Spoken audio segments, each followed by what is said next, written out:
좋으신 하나님 감사드립니다. 이 시간도 귀한 복된 시간이 될 수 있도록 하나님께서 참여하시고 주도하여 주시기를 아버지 앞에 간구합니다.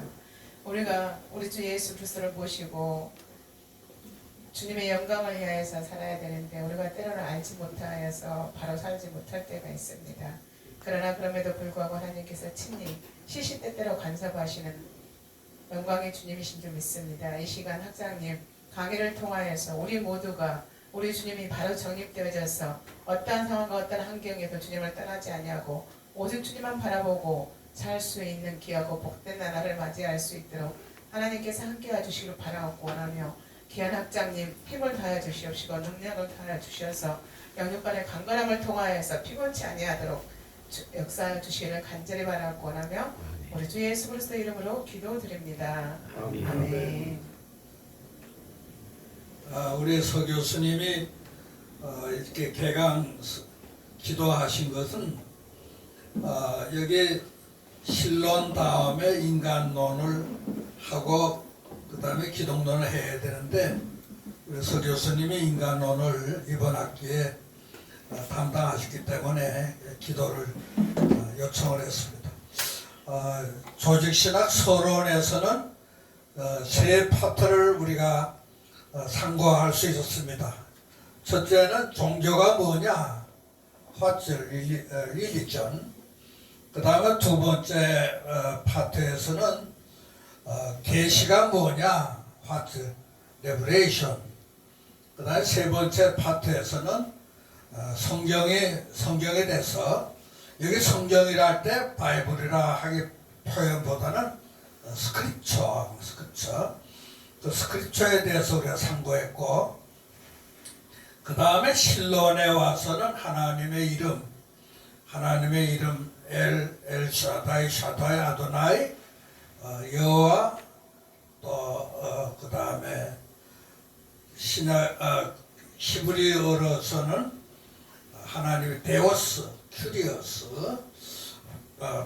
페터, 또 그런 이름을 우리가 다뤘고, 또 하나님의 속성에 대해서 우리가 비공적 속성, 공유적인 속성, 그 다음에 트리니티, 삼위일체, 또 크리에이션, 창조에 대해서, 또 작정에 대해서, 또 지난 시간에 상고한 프로비던스, 섭리에 대해서 그렇게 이제 신론에서 우리가 다뤘습니다. 오늘은 이제 인간론 뛰어넘어서 기독론 다루게 되는데, 기독론에 대해서 우리가 잘 아시지만은 한 번 더 짚고 넘어갈 부분들이 있습니다.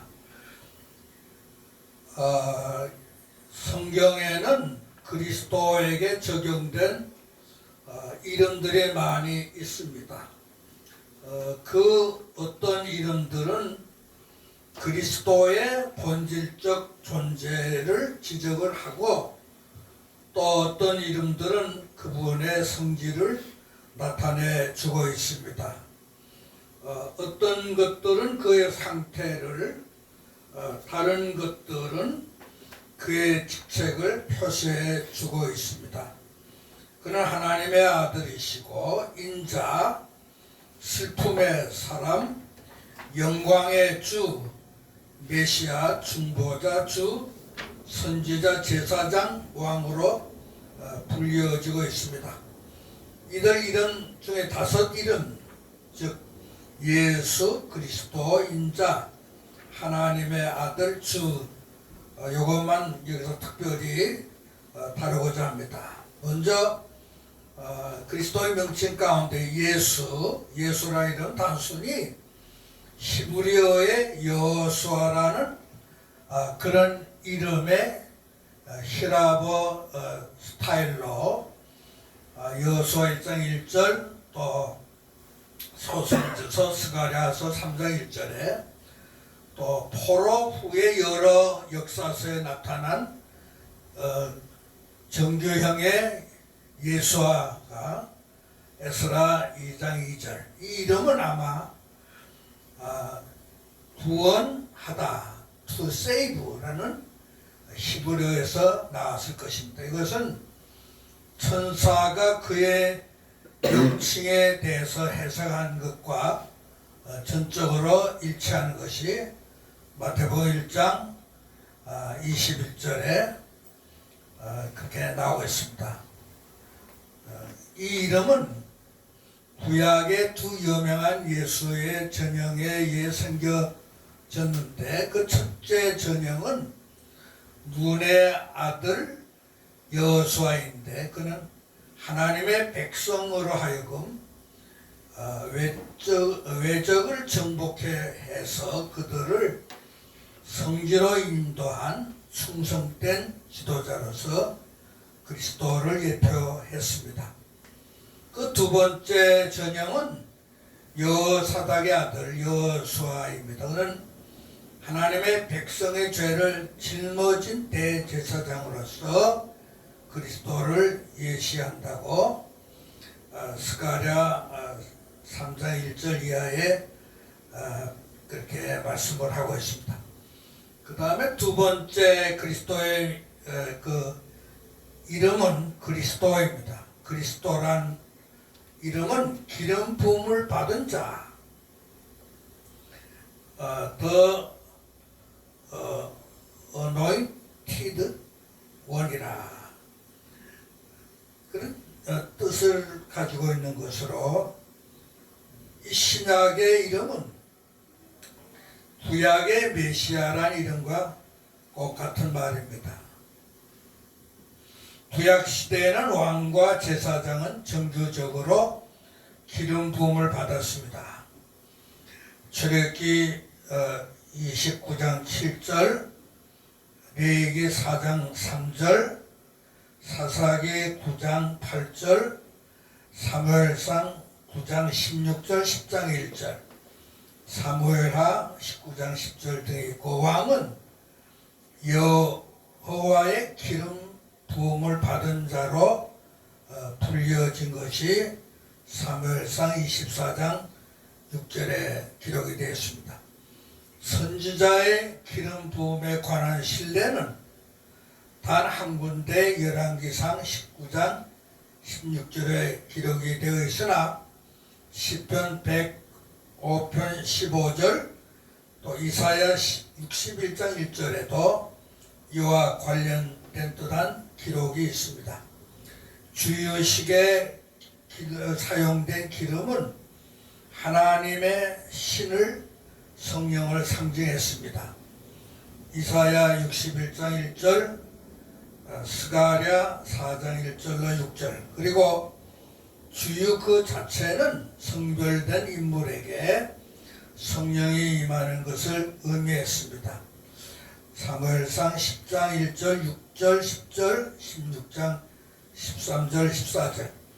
기름 부음은 세 가지 요소로 내포되어 있는데 첫째는 직위에 임명하는 것, 둘째는 기름 부음을 받은 자와 하나님 사이에 신성한 관계가 성립되는 것, 셋째는 직위에 임명된 자에게 하나님 신이 임하는 것, 사무엘상 16장 13절 14절 등이 오시다. 구약 성경에 보면은 시편 2편 2절 45편 7절에서 주의 기름 부음을 말하고 신약 성경은 사도행전 4장 27절 10장 38절에서 그것을 말하고 있습니다. 그리스도는 영원 전부터 그의 직위에 임명되었으나 역사적으로 기름 부음을 받은 것은 그가 성령으로 말미암아 잉태되었을 때 누가복음 1장 35절 특히 세례 받으시고 성령을 받았을 때에 되어진 것입니다. 마태복음 3장 16절, 마가복음 1장 10절, 누가복음 3장 22절, 요한복음 1장 32절, 3장 34절 등 그것은 그리스도로 하여금 대과업을 수행할 수 있게 했습니다. 그 다음에 세 번째 이름은 인자입니다. The name Son of Man. 이 Son of Man, 인자라 하는 말은 시편 기자가 8편 4절, 다니엘이 다니엘서 7장 13절, 그 다음에 외경에 보면 에녹서 46장 62장 그리고 에스드라서 2장 13절에 발견이 됩니다. 여기에 에녹서니 에스드라서는 외경을 다루는데 우리가 이 목회할 때는 이런 외경의 얘기는 상당하게 좋고 우리가 학문하고 연구하는 면에서 참고 도서를 그렇게 사용하고 있다는 건 참고적으로 아시기 바랍니다. 더욱이 이 명칭은 선지자 에스겔을 자주 지시했습니다. 그리스도에게 적용된 이 명칭이 다니엘 7장 13절에서 유래하였다는 것은 오늘날 일반적으로 인정되어 있습니다. 물론 이 구절에서 그것은 단순히 묘사적인 총칭이고 특수한 명칭은 아니었습니다. 그러나 에녹서가 쓰여졌을 때에는 그것은 벌써 한 명칭으로 바뀌어져 있었습니다. 인자라는 이름은 예수님의 가장 통상적인 자칭이었는데 예수님은 그 이름을 40회 이상이나 사용을 했습니다. 그러나 다른 사람들은 이 명칭을 사용하지 아니했습니다. 다만 몇 개의 예가 다음 여러 구절에서 보여줄 뿐입니다. 요한복음 12장 34절, 사도행전 7장 56절, 요한계시록 1장 13절, 14장 14절. 물론 이 명칭은 그리스도의 인성을 나타내주고 있으며 가끔 예수님께서 고난과 죽음에 대해서 말씀하신 구절에서 사용되기도 했습니다. 그러나 이 명칭은 또한 예수님의 특수성과 그분의 초인간적인 특성 그리고 그가 하늘나라의 영광 가운데서 구름 타고 장차 재림하실 것에 대해서 명확하게 암시해 주는 이름이기도 합니다. 마태복음 16장 27절 28절, 마가복음 8장 38절에 요한복음 13장 13절 14절 6장 27절. 또 어떤 사람들은 예수님께서 이 명칭을 다른 이름들보다 더 좋아하셨다 말하고 있습니다. 왜냐? 그것은 거의 이해되지 않았기 때문이고 또한 메시아성을 은폐하는 데 크게 도움이 되었기 때문이라는 겁니다. 그러나 이 명칭이 당시 유대인들 사이에 유행되고 있던 메시아성은 오해를 전혀 내포하고 있지 않기 때문에 우리 예수님께서 그것을 더 좋아하셨다는 것이 더 있음직한 일이 되겠습니다.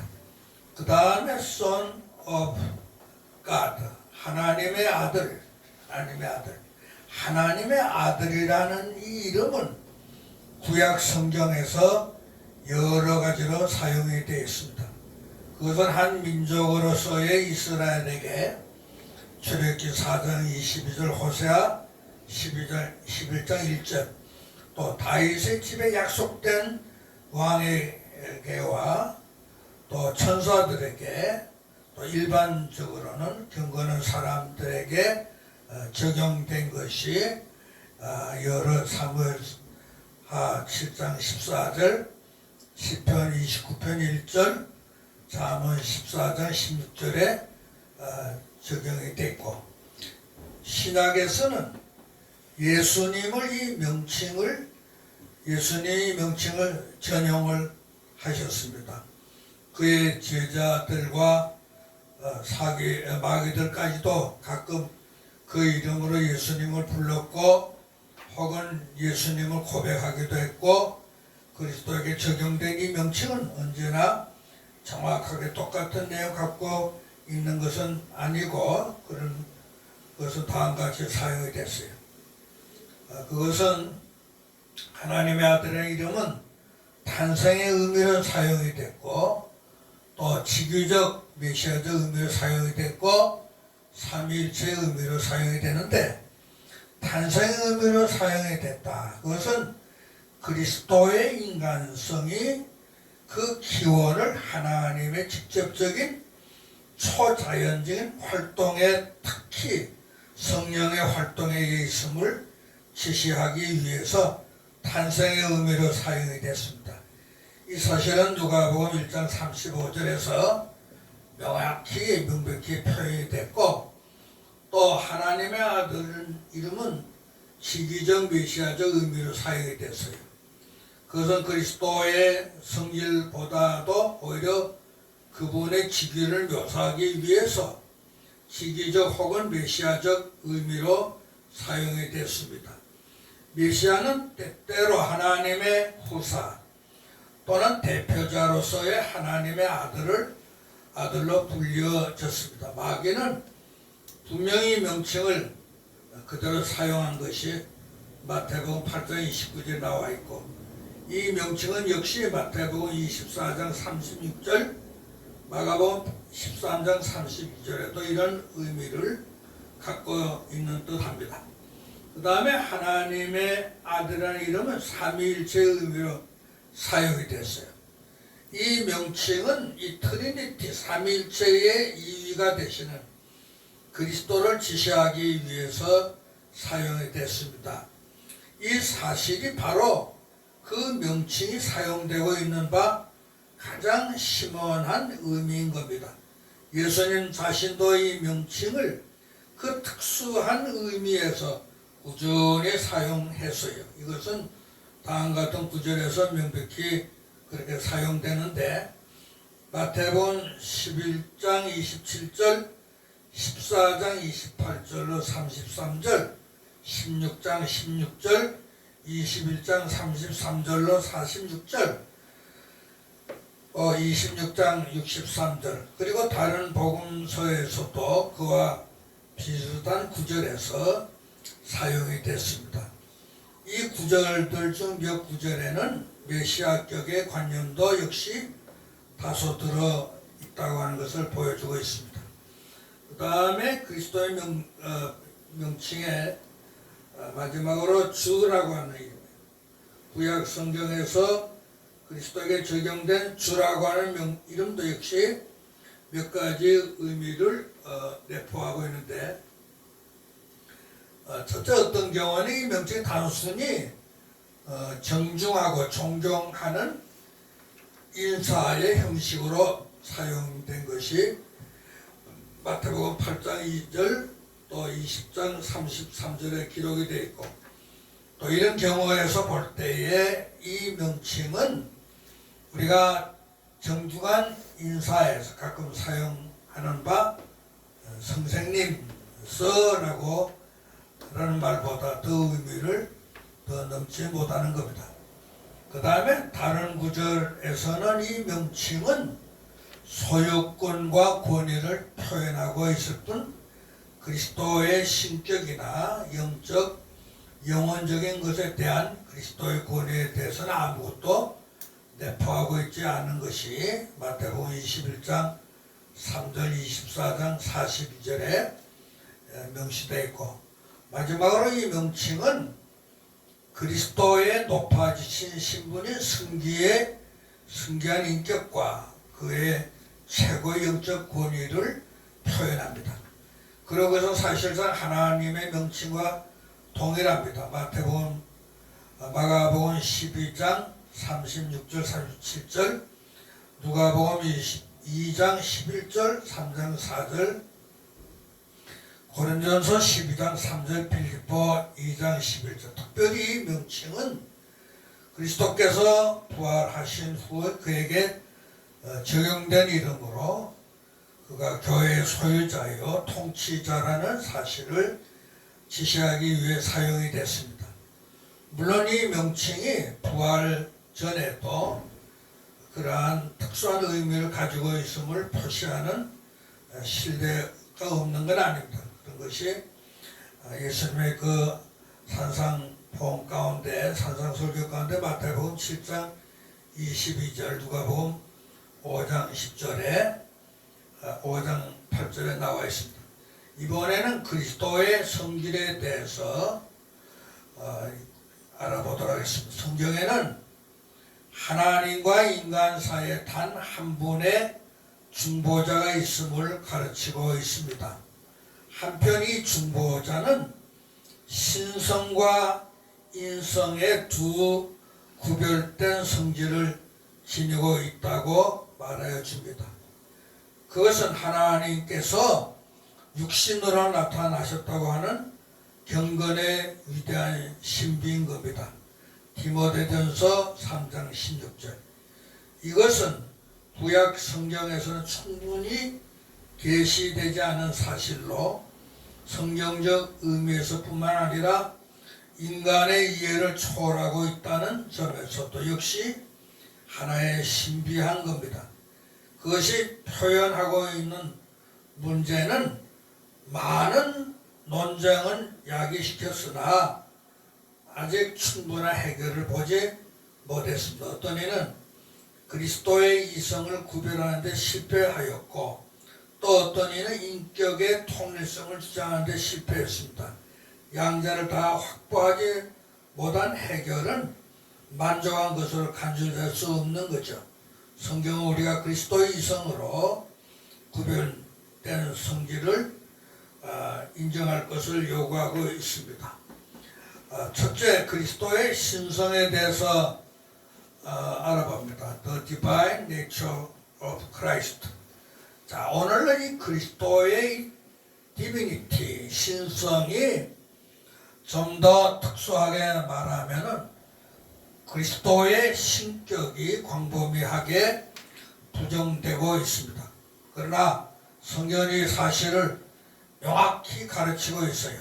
구약 성경에도 장차 오실 메시아 예언에서 이에 대한 증거를 제공하는 것이 이사야 9장 6절, 예레미야 23장 6절, 다니엘서 7장 13절 같은 대선지서에 또 소선지서에도 미가서 5장 2절, 스가랴 13장 7절, 저 마지막 장 말라기 3장 1절에도 신약 성경의 이에 대한 증거는 더 풍부합니다. 요한복음이 다음 같은 여러 구절 가운데서 그리스도에 관한 가장 숭고한 견해를 보여주고 있다는 것은 보다 더 잘 알려진 사실인데 요한복음 1장 1절, 3절, 14절, 18절, 25절로 27절, 11장 41절로 44절. 그러나 다른 복음서에서 표현된 묘사가 요한복음의 그것과 충분히 일치한다는 것은 일반적으로 인정되지 않고 있으나 그럼에도 불구하고 그것은 어디까지나 참된 사실입니다. 특히 다음과 같은 여러 구절에서 주의하여 참고할 필요성이 있습니다. 마태복음 5장 17절, 9장 6절, 11장 1절로 6절, 그 다음에 마가복음 8장 38절. 역시 우리는 사도 바울과 히브리서 그 밖에 다른 서신들에서도 그리스도에 관한 동일한 표현을 발견하게 됩니다. 로마서 1장 7절, 9장 5절, 고린도서 1장 1절로 3절, 고린도후서 5장 10절, 갈라디아 2장 10절, 필립보 2장 6절, 골로새 2장 9절, 디모데전서 3장 16절, 히브리서 1장 1절로 3절, 5절, 8절, 4장 14절, 5장 18절. 그 다음에 그리스도의 신성에 이어서 이번엔 그리스도의 인성에 대해서 알아봅니다. 초대교회에서는 어떤 이들이 그리스도의 참된 인성에 대해서 문제를 삼았으나 오늘 와서는 이 문제를 진지하게 문제시하는 사람 없죠. 오랫동안 그리스도의 신격만을 일반적으로 강조해서 그 인성에 대해서는 올바른 판단을 상실하고 있으나 금일에 와서는 오히려 그 반대가 되었습니다. 점진적으로 자라난 인문주의는 그리스도의 참된 인성을 전적으로 강조하게 된 겁니다. 더욱이 많은 사람들이 그리스도에게 돌리고 있는 그 신성은 단순히 그의 완전한 인성에 불과한 겁니다. 그러나 그리스도의 참된 인성을 보여주는 풍부한 성경적 증거가 수없이 많은 겁니다. 그리스도는 자신을 사람이라 부르셨고 다른 사람들도 그를 그렇게 불렀습니다. 요한복음 8장 40절, 고린도전서 특히 부활장 15장 21절에 우리는 그리스도가 육신으로 오시고 육신으로 나타나셨다는 것, 곧 인성을 취하셨다는 것을 반복적으로 교훈받고 있습니다. 요한복음 1장 14절, 디모데전서 3장 16절, 또 요한일서 4장 2절. 그는 인성의 본질적인 요소, 곧 물질적 육체의 이성적 영혼을 소유하셨다. 마태복음 26장 26절, 28절, 38절, 누가복음 23장 46절, 24장 39절, 요한복음 11장 33절, 히브리서 2장 14절. 더욱이 그는 인간의 일반적 법칙에 따라 발육하였고 인간의 결핍과 고난에 종속되었다. 그러나 그리스도가 참된 인간이었음에도 불구하고 그에게는 죄가 없다는 것에 명심을 해야 합니다. 그에게는 인성과 신성의 본질적 연합이 있었기에 그는 죄를 범하지 않을 뿐 아니라 범할 수도 없었습니다. 오늘날 어떤 사람들은 그리스도의 무죄성을 부정하는, 성경은 다음 여러 구절 가운데 명백히 이에 대해서 증명하고 있습니다. 누가복음 1장 35절, 요한복음 8장 46절, 고린도후서 5장 21절, 베드로전서 2장 22절, 요한일서 3장 5절. 그 다음에 그리스도의 이성의 필요성에 대해 말씀드리겠습니다.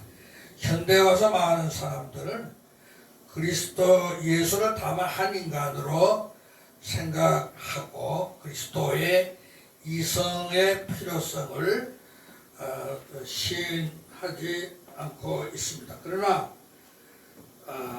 만약 그리스도가 인간도 하나님도 아니라면은 그는 우리의 중보자도 될 수 없는 겁니다. 그는 구속 사역에 있어서 죄인을 대표하기 위해서는 반드시 인류의 한 사람이 되어야 하였습니다. 그는 육체와 영혼의 모든 본질적 특성뿐만 아니라 타락 후에 타락을 또한 떨어지기 쉬운 모든 허약함을 갖고 인성을 취할 필요가 있습니다. 인류의 고뇌에 대한 경험적인 지식을 갖고서 모든 시험을 이기신 이러한 참 인간적 중보자만이 인간의 모든 경험과 시련과 유혹에 동정할 수 있었고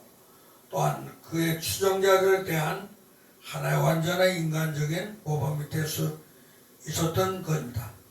그런 말씀이 마태복음 11장 29절, 요한복음 13장 13절로 15절, 히브리서 12장 2절로 4절. 동시에 그는 무죄한 인간이어야 하였습니다. 왜냐? 자기의 생명을 상실한 자는 다른 사람의 생명을 구원할 수 없기 때문입니다. 히브리서 7장 26절. 더욱이 그는 첫째로 무한한 가치의 완전한 희생을 드릴 수 있기 위해서, 둘째로 하나님의 진노를 속죄적으로 부담할 수 있기 위해서, 곧 율법의 저주의 사람을 구원하기 위해서 마지막으로 구속사역의 결과를 적용할 수 있기 위해서 참된 하나님이어야 하였던 겁니다. 시편 49편 7절로 10절에 그리스도의 인격의 통일성에 대해서 알아봅니다. 교회는 칼케톤 회의 때부터 그리스도의 이성의 교리를 주장하여 왔으나 동시에 이 두 성이 한 인격 안에 존재한다는 것도 강조했습니다. 한 인격 안에 이성이 있다는 교리의 진술을 중보자에게는 한 인격이 있을 뿐입니다. 그리고 그 인격은 하나님의 불변하신 아들인 겁니다. 성육신에서 그는 인간의 인격으로 변한 것도 아니요 인간의 인격을 채용한 것도 아닙니다. 다만 그는 인성을 취할 뿐이었습니다. 그리고 이 인성은 독립적 인격으로 발전하지 않고 신자의 인격 안에서 인격적으로 적인 것으로 되었습니다. 영원 전부터 신성을 소유하신 한 신적 인격은 인성을 취하였으며 현재는 이 이성을 다 소유하고 계시는 겁니다. 이 인성을 취하신 후에 중보자의 인격은 신적일 뿐만 아니라 신적 인적인 것이 되었습니다. 현재 그는 신인인 겁니다. 그는 순수한 개인이지만 인성과 신성의 모든 본질적 특성을 소유하고 있는 것입니다. 그는 하나의 자아의식만 갖고 있을 뿐이지만은 신적 의식과 인적 의식 그리고 신적 의식과 인적 의식을 모두 갖고 계십니다. 그 다음에 그리스도의 인격의 그 통일성에 대한 성경 근거를 들어봅니다. 만약에 그리스도 안에 이중 인격이 있다고 하면은 우리는 필연적으로 성경에서 이에 대한 다소의 흔적이라 또 있을 것을 기대해도 좋을 겁니다. 그러나 거기에는 이에 대한 단 하나의 흔적도 찾아볼 수가 없습니다. 발언하는 의식이 신적이건 인적이건 간에 말하는 사람은 언제나 동일한 인격입니다. 요한복음 10장 30절, 마태복음 10장 46절, 요한복음 19장 28절 삼위일체의 인격을 사이에 서 있는 것처럼 신성과 인성 사이에는 나와 너와의 교체는 없는 겁니다. 요한복음 17장 23절 인간적인 속성과 행동이 가끔 신적 칭호로 불려진 인격에 돌려졌습니다. 사도행전 20장 28절 골로새 1장 13절 14절 반면에 신적 속성과 행동의 인적 칭호로 불려진 인격에 돌려지게 있기도 합니다. 요한복음 3장 13절 6장 62절 로마서 9장 5절 이번에는 한 인격에 있어서의 이성연합의 결과에 대해서 말씀드리겠습니다. 신성은 불변하기 때문에 그것은 성육신에 있어서도 하등의 본질 변화를 입지 않았습니다. 그러나 그리스도의 이성이 연합됨으로 말미암아 세 가지 전달이 있게 됐습니다. 첫째는 속성 혹은 특성의 전달입니다. 이것은 인카네이션 성육신 후에는 인성과 신성의 특성들이 인격적 특성이 된다는 것을 뜻합니다. 이 인격은 전능, 전제, 편제 등으로 불려지고 있는가 하면은 비의 사람, 제한된 지식의 사람으로 불려지기도 하고 또 인간적인 결여와 비참에 존속된 사람이기도 합니다. 두 번째는 행동의 전달입니다. 이 전달로 말미암아 그리스도의 속죄 사역은 그리스도 안에서 한 분할할 수 없는 인격적 주체의 사역이라 말하게 됩니다. 그것은 양성의 합작에 의해서 수행되는 겁니다. 이들 양성의 각자는 자신의 특수한 능력으로 일하며 그 결과는 한 인격의 일처럼 나눌 수 없는 통일을 이루게 됩니다. 그 다음에 은혜의 전달입니다. 그리스도의 인성은 존재하게 된 그 첫 순간부터 모든 종류의 영광스러우며 부유한 은사로서 장식되었습니다. 그것은 신적 인격과 연합함으로 은혜와 영광에 참여하게 되었고 나아가서는 기도와 참여의 대상이기도 됐습니다. 더욱이 그것은 성령의 은사를 받게 되었으니 특히 다른 모든 이성적 피조물을 훨씬 능가하는 지성과 의지와 능력의 은사를 받게 된 것입니다. 오늘 여기까지 강의 마치겠습니다. 감사합니다.